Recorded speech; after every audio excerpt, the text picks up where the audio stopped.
आप सभी को जय श्री कृष्णा, राधे राधे, जय माता दी। आप सब कैसे हैं? आशा करती हूँ आप सब अच्छे होंगे। हमारे चैनल में आप सभी का स्वागत है। हम आप लोग को एक बहुत ही प्यारा विवाह गीत सुनाने जा रहे हैं। यह गीत आप लोग को कैसा लगा कमेंट बॉक्स में जरूर बताइएगा। अगर पसंद आएगा तो हमारे चैनल को शेयर, सब्सक्राइब, लाइक जरूर कीजिएगा। अपना प्यार दुलार आशीर्वाद सदा अपनी छोटी बहन पर बनाए रखिएगा। 9 लाख सोनवा बेसहियाई कवन पापा, 9 लाख सोनवा बेसहियाई कवन पापा, खोजिया में पढ़ल दामाद ये पापा, खोजिया में पढ़ल दामाद ये पापा, खोजिया में सर्विस दामाद ये पापा, खोजिया में सर्विस दामाद ये पापा।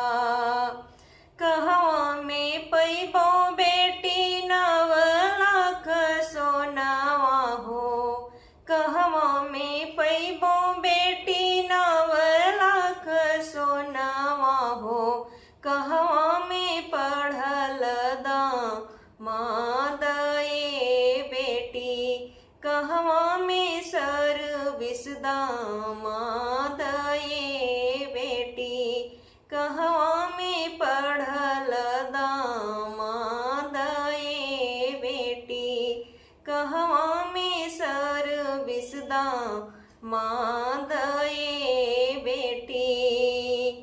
सुनरा के घरे पापा 9 लाख सोनावा हो, सुनरा के घरे पापा 9 लाख सोनावा हो, कॉलेज में पढ़ल दामाद ये पापा, शहर में सर्विस दामाद ये पापा, कॉलेज में पढ़ल दामाद ये पापा, शहर में सर्विस दामाद ये पापा।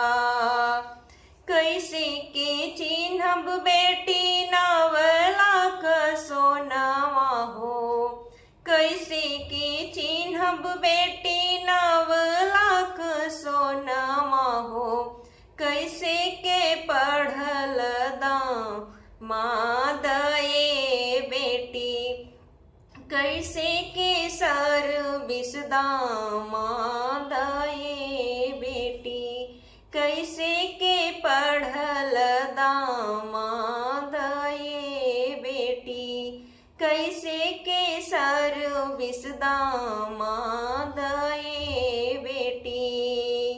चम चम चमक है पापा 9 लाख सोनावा हो, चम चम चमक है पापा 9 लाख सोनावा हो, कंप्यूटर चलावत दामाद ये पापा, हथवाई कलम दवात ये पापा, हथवा में कलम दवात ये पापा, कंप्यूटर चलावत दामाद ये पापा, हथवा जे कलम देवत ये पापा।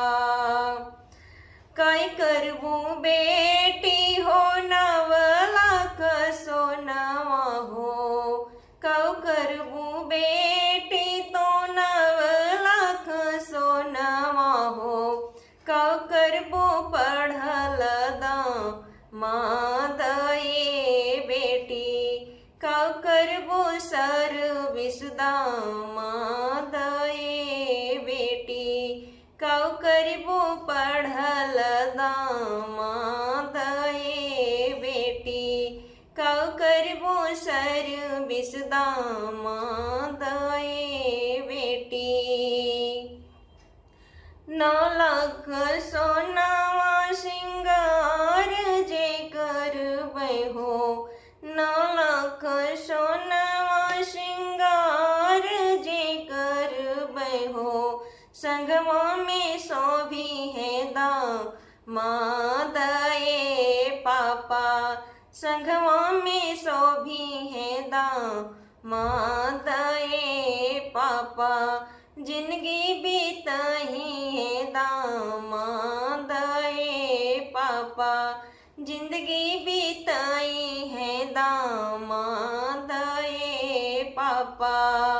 9 लाख सोनावा बेसैया कवन पापा, खोज दिया सुंदर दामाद ये पापा, खोज दिया पढ़ल दामाद ये पापा, खोज दिया पढ़ल दामाद ये पापा।